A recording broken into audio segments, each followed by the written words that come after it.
salam 15 ga watan Shaban shekara ta 2000 bayan hijira a garin Samara.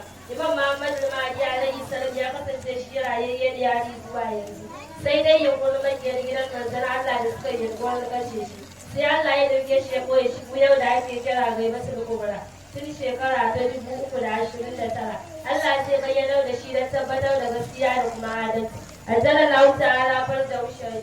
Amincin Allah ya tabbata a gare shi da aka haife shi da da Allah ya dauke shi ya koye shi. Tare da Allah zai bayyana da shi yana mai ɗaukar fansar iyaye da kakanni sallu ala Muhammad. Imam Hassan al-Askari alaihi salam an haife shi 4 ga watan Rabiul Awwal shekara ta 22 bayan hijira a garin Madinatul Munawwara. Shahadarsa alaihi salam. Imam Hassan al-Askari alaihi salam ya yi shahada 4 ga watan Rabiul Awwal shekara ta 200 bayan hijira a garin Samar. An binne shi a Samar. Amincin Allah ya tabbata a gare shi ran da aka haife shi da ran da ya shahada da ran da za a tashi shi yana yardajjen ka. Sallu ala Muhammad wa ali Muhammad. Shekara ta 1372 Hijiriya wanda ya daidai da talata 5 ga watan Mars ta shekara 1383 Miladi.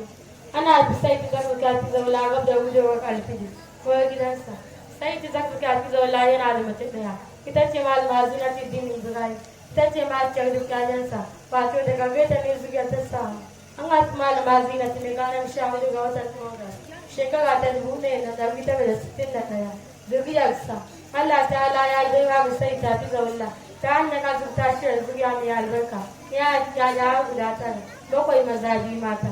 Sai dai a zaluman hukumomin Najeriya ba su bar mafi yawan ƴaƴan nasu sun yi rayuwa a duniya ba. Sun kashe shi daga cikin ƴaƴansu maza. Dan uwa masu sauraro zan yi kazu magana ganin wana domin su kawo kaɗan daga cikin gagaru sauyin da Maulana sai ta zaka tafi da ya kawo a gajiyar mata a wani nahiya. Sallu ala Muhammad wa ali Muhammad. Allahumma salli ala Muhammad wa ali Muhammad. Bismillahir Rahmanir Rahim.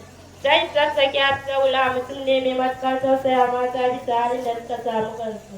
Yana yawan nuna damuwarsa game da cutar da maza suke wa mata.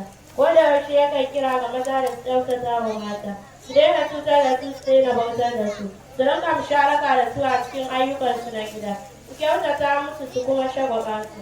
A wani jawabi na ranar mata ta duniya wato makon Zahra, ya yi nasiha ga mazaje da su shagwaba matarsu ta hanyar karanta kyautata musu.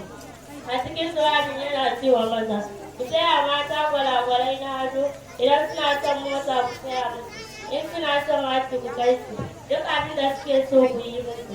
A cikin jawabin yake cewa mata, idan mazan suka yi wa matan haka sai ya zama matan sun nuna butulci, to a lokacin zai yi musu fada yana nuna musu rashin gaskiya. Amincin Allah ya tabbata ga wannan babban gwarzon wanda ya tabbatar mana da 'yancin mata. Sallu ala Muhammad wa ali Muhammad. Allahumma salli ala Muhammad wa ali Muhammad.